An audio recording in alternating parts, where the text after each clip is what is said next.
So, episode 52. Ooh, deck of cards. Oh, yes. Did I say deck? I meant pack. Well, no, deck of cards is that country song. Yeah. Rather cheesy country song, as I recall. Yeah. Unfortunately, I can't remember the words to it, so I won't inflict it on you. I bet you remember the words, though, don't you? I don't actually, no. Oh, good. No, but I do know it's what Americans call a pack of cards. Well, let's leave American stuff alone at the moment. Although it will be mentioned in our interview that's coming up now, number 52. It is, yes. Yeah. Yes. Yes, Claire was involved. Not particularly influential, I don't think, but she had involvement in the American election. Yeah. Right. She's a neighbour of ours, and it's Claire.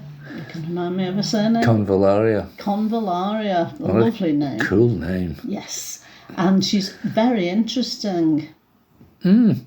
Yes, does lots of things. And, the whole podcast series is based on, everyone being interested up and down the valley. I didn't have to go far. No, Chatting to one of the neighbours, and there she is. Yeah. Okay, so let's just get on and have a little listen to Claire. Okay.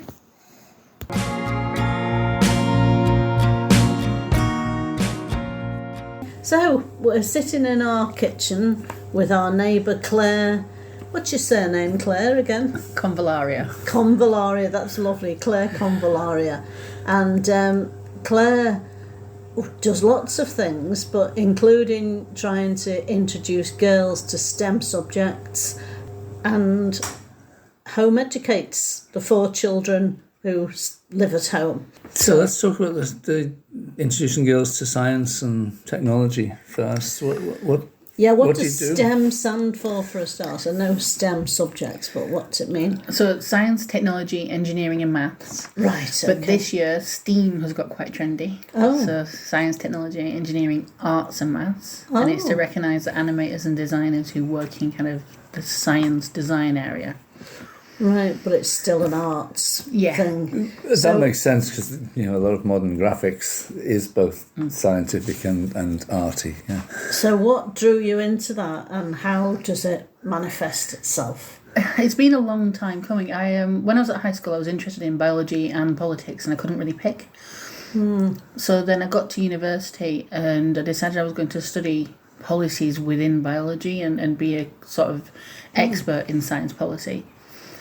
And as time went on, I realised I needed more scientific knowledge, and so I started taking a couple of modules and doing outside courses outside uni to make sure that I understood what people were talking about. So my degree is in politics, but I did a lot of what I suppose you call professional development type courses. And I was just quite often the only woman there, particularly kind of within a decade of my own age.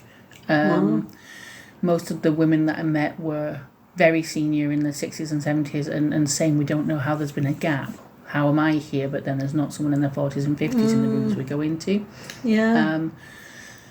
And I think it hadn't really occurred to me that anything was out of bounds. My parents were quite, you can do anything you need to do. My dad worked with some female engineers and my mum taught IT, and so it hadn't really occurred to me that there wouldn't be women until I started doing farm visits and going to manufacturing sites and realising sometimes they didn't have girls' toilets, they didn't have women's changing areas because there just weren't any female staff. And I was a bit astounded. So I was asked by a couple of high schools to go in and say what I did for a job, and I quite liked doing it. And so since about 2005, I've set out sort of 10% of my year I'll try and spend doing some sort of free work.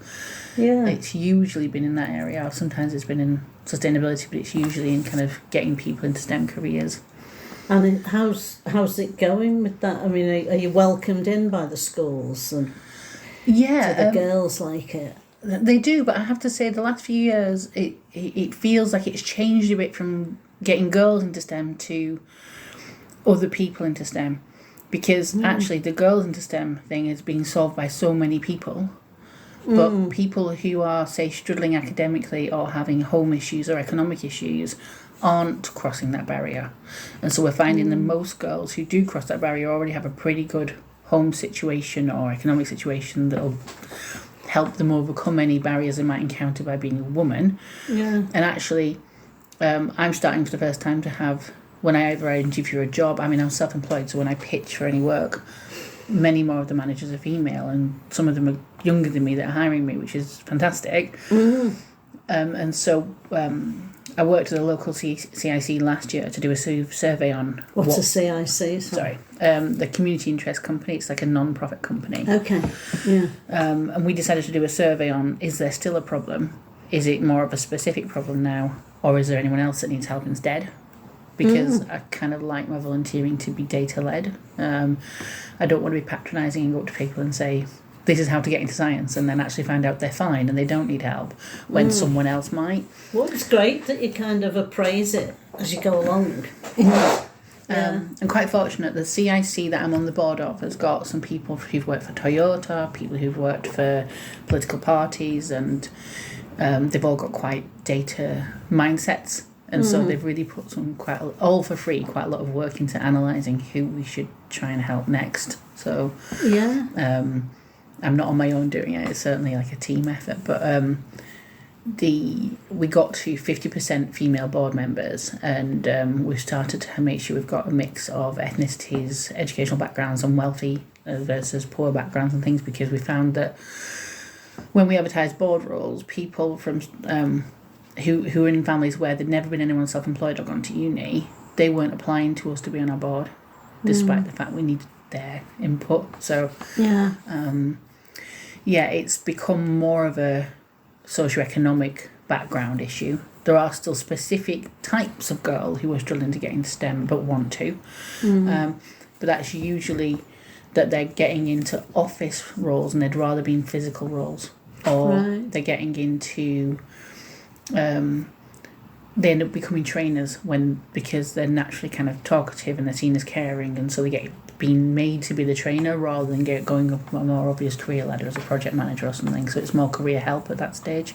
So there's like mini barriers, I suppose, as once they've got in their first job, they get pushed into almost a kind of motherly role where they're doing a lot of HR or training rather than project management or maths. So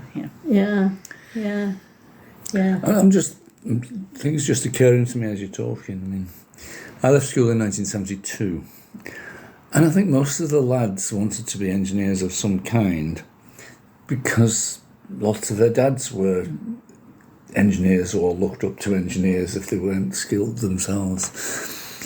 And then I was thinking, not long after that, the sort of the whole manufacturing industry thing collapsed or was taken away, depending on your political views. And I just wondered if young people growing up now don't have the same parental involvement and parental encouragement into engineering. That's interesting. One of the things we found was we asked the question, do you know somebody who works in the sciences or engineering? And if the answer to that was no, regardless of age, sex, gender, race, it just suddenly there's a severe drop in will you ever be in a STEM career, or would you even consider you could be? And that really kind of hit home with us. So we thought, well, really you need to meet people or have the opportunity to know some people. So we started trying to do some networking events where you can come in from a non-STEM background and meet a scientist. We've tried to get people from quite unusual science roles to come in and do talks and things, and we do that in Todd Town Hall and in a couple of venues in Halifax. I don't know what you mean about the big sort of gap, with older women, and then because when you look back, like the Bletchley women, were code breaking and doing all kinds of scientific things during the war, and then there's really not much. Is there, Actually, after that? There's a film I saw recently called Hidden Figures, which is an incredibly well-named film. And it was about female mathematicians and the really important role they played in the Apollo program in the 60s, getting people to the moon. But it was interestingly called Hidden Figures because, everyone looked up to the blokes. So. I think there is that, and I also just think there's something about STEM roles that are so behind the scenes that whether it's a man or a woman, they're not necessarily very sung roles. So think about things like the recent sort of Tesla rocket launch. We all know who Elon Musk is, but we don't know the people behind the thought processes that went into catching that rocket. And that's something that made me quite sad. When I met my husband Thomas, he was an animator, and he said quite often there'll be animators that don't get any credit on a film, even though they're the most technically skilled on that film. And that was one of the things that made me think, we need to try and do a little bit more of the unsung heroes of people who are the nuts and bolts of how things actually work, which was my dad. I mean, my dad was a MIG welder and then a foreman, and I remember going to visit him and seeing these massive sheets of metal and thinking, gosh, that's how our cars and our bridges get made. But you don't really see that, because I feel quite fortunate in my job. I get to go inside buildings like that now. But I do think whether it's a woman or a man, we don't always necessarily care who's behind the scenes doing the kind of, I think of it as the fast 1 feet part of getting things done. So. Yeah, it's interesting as well, because it's the old sort of like grammar schools always seen as superior to technical schools, universities seen as superior to polytechnics. As I said, my dad was an engineer. He was a mechanic in the RAF in the early 1940s. The Spitfire pilots were all national heroes, and the guys who made the Spitfire work to get in the air, nobody ever made films about them. That's the thing. I mean, it's thinking about the safety systems that go into something like using a roller coaster and the person who made you safe. It's But yeah, we do try and think, how can we get this idea across? So Thomas at the moment is working on trying to draw some caricatures of different people he's met in the sciences and put it into a book and try and get that published in Tomberton. And so we keep trying to think of ways around it, because I think it's a really rewarding career. I just do sustainability in those areas, but getting to go into construction sites or into big warehouses and see how things are made, I find fascinating. I think it's I could watch videos. I'm one of those people who sits on YouTube watching videos of how things are made on my lunch break, because I just love seeing how different things are done. I'm with you on that. Not me, I have to say, but admire people who do. But.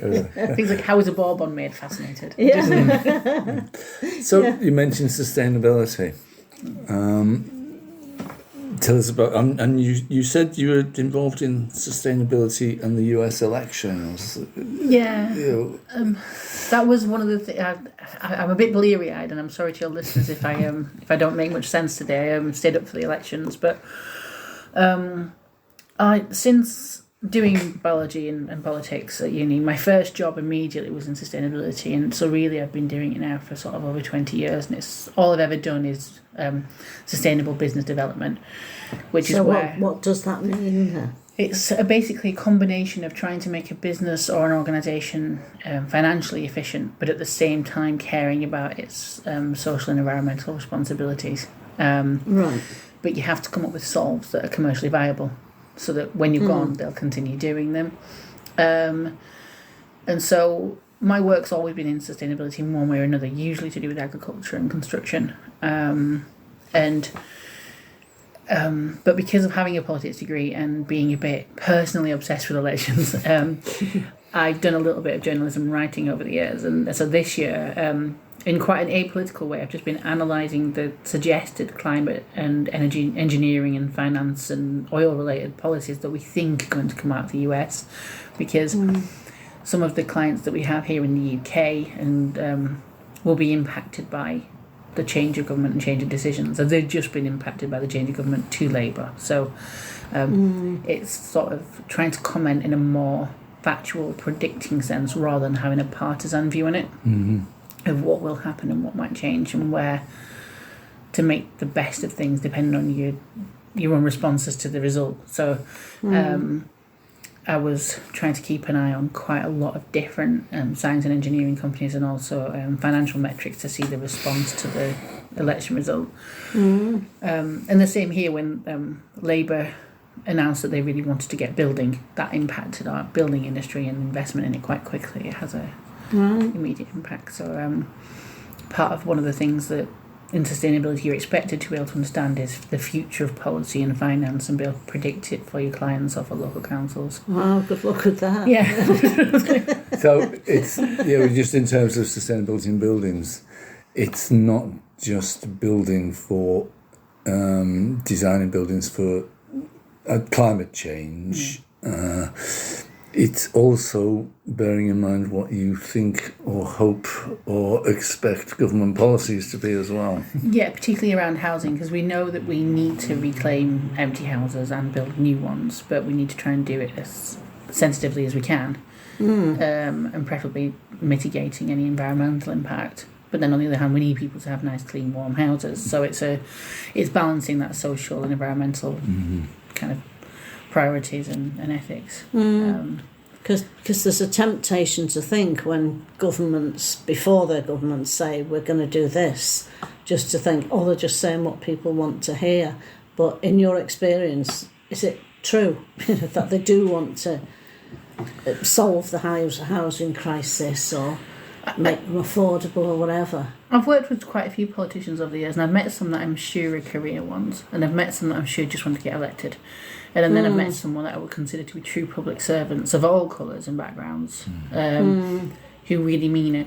Yeah. And I think that's it. That really, there is a lot of variety there. But one of the things I have noticed is that any time we have a change of election, it's a bit disappointing if they make a dramatic change to environmental policies, because environmental schemes tend to take 10 or 15 years to implement. If you're trying to bring back a species, it could be a several decade thing. So having a lot of chopping and changing isn't necessarily very good for the environment. But on the other hand, I suppose an election does bring a renewed interest in focus, and you tend to get people caring a bit more about society for a while. So we tend to get a lot of offers of volunteers and people interested in what we're doing around the time of an election as well. So just to clear things up a bit, you talked a lot about this STEM subject and being a volunteer in that. What do you do by way of a wage? So that's what pays your bills? That's my sustainability consulting. Right, thing. So yeah, that's mostly paid work, unless I'm working for a company that wants to offer kind of pro bono time to something like a charity. And so originally I was just going to do the voluntary volunteering for say 10% of my time, but it turned out there was such a demand for the service that I've taken a lot of this year to help with it. And done the free work for quite a lot of the time, which has left us working at strange hours a day and trying to make up our income in other areas. But I'm back doing absolute full-time paid work, being a sustainability consultant. And I'll be moving more into the built environment over the next few years, because of the change of governments we've just had. Means that there's probably a lot of impact that can happen there. And I think we're all hoping that there is going to be a lot more house building, or, as you say, reclaiming empty buildings and empty houses. And then Thomas does sustainable product design, which he can do from home. And because of the things that we do, we've lived internationally, so that's why we've home educated. I was going to ask you about that. Sort of working from home and teaching your children from home. That's a lot, isn't it? We find it more practical. I mean, when you're teaching children just 1-to-1 or 1-to-4 the way that we are, you tend to do fewer hours, but it's quite impactful.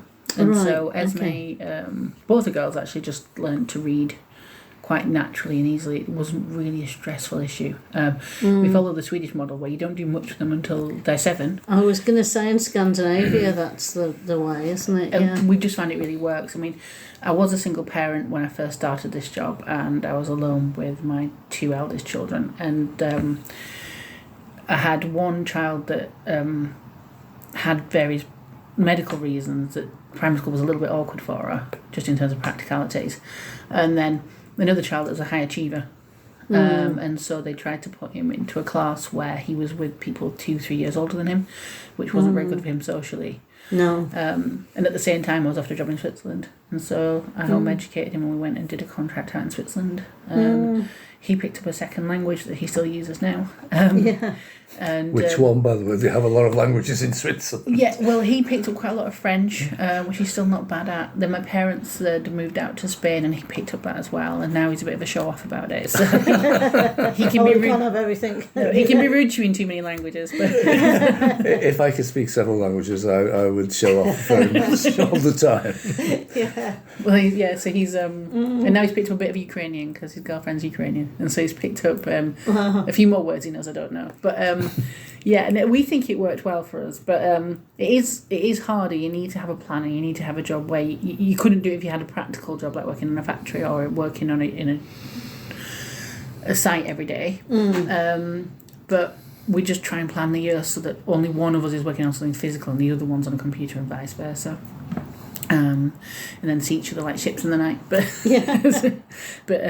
we've well, you've had a few years' experience of it, so it sounds like it works for you. Sam's at uni now, so it has gone on for a long time. But and it's nice. He's got all the way to university without GCSEs, and looks like he's coming out with the first so far. So it's fine, but it's not for everyone. And you do get sick of the sight of each other. I think he said, I'm glad I like being taught by new people now at uni. He had a lot of tutors and things, but you do see each other a lot.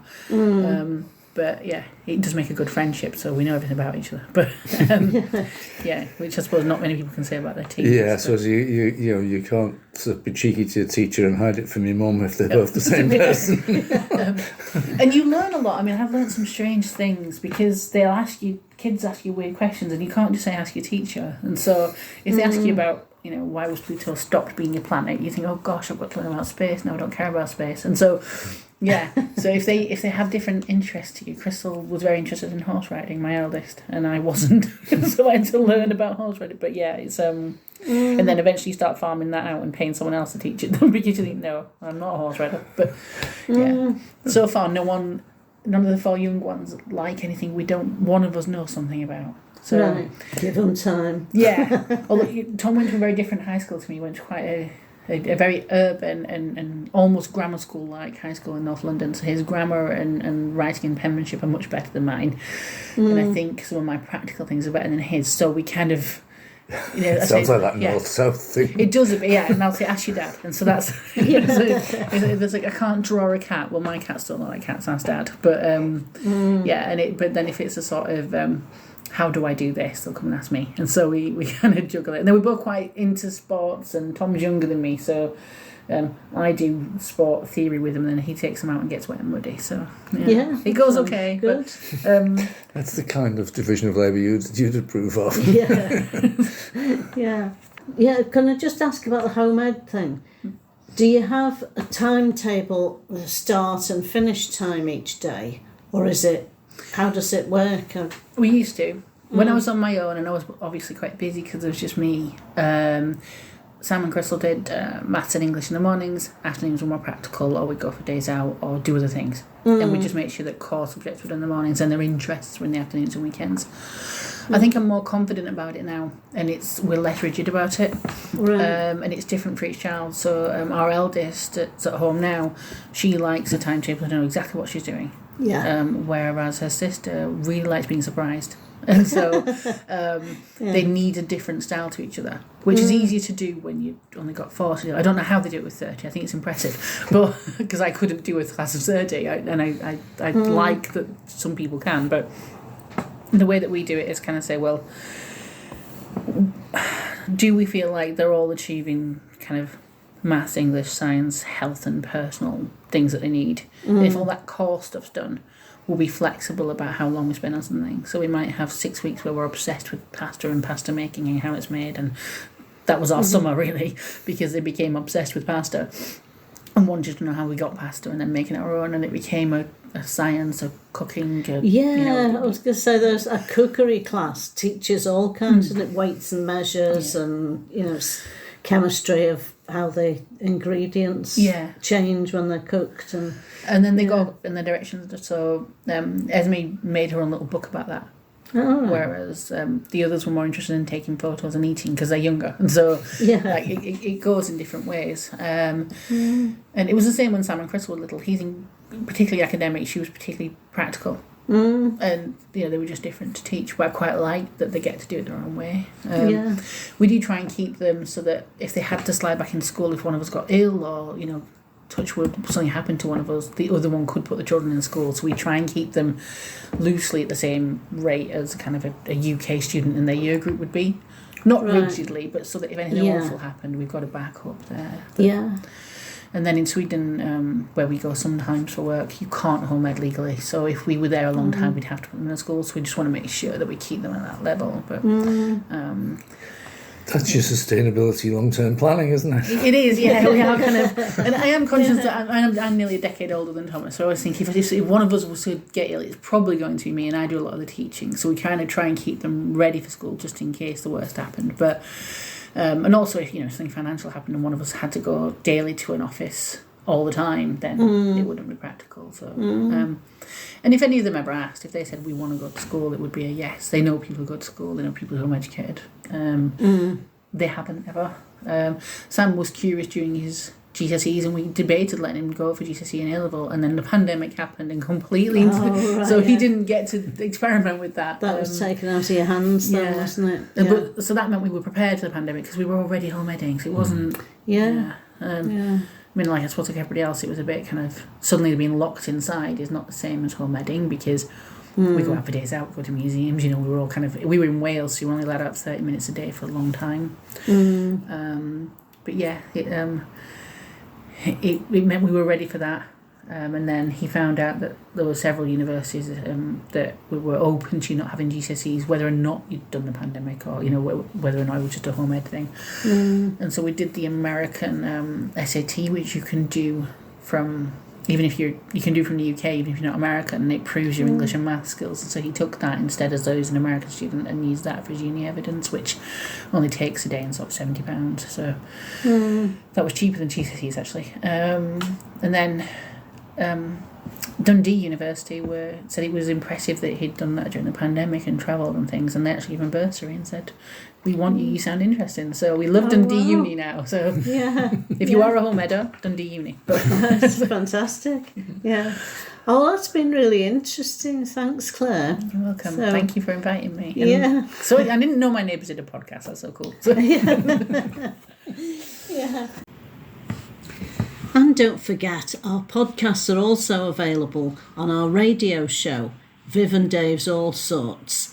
You can get it online, but we do it on Tuesdays from 12 till 2, www.caldervalleyradio.co.uk. Plenty of good music, and you can always catch it on Listen Again.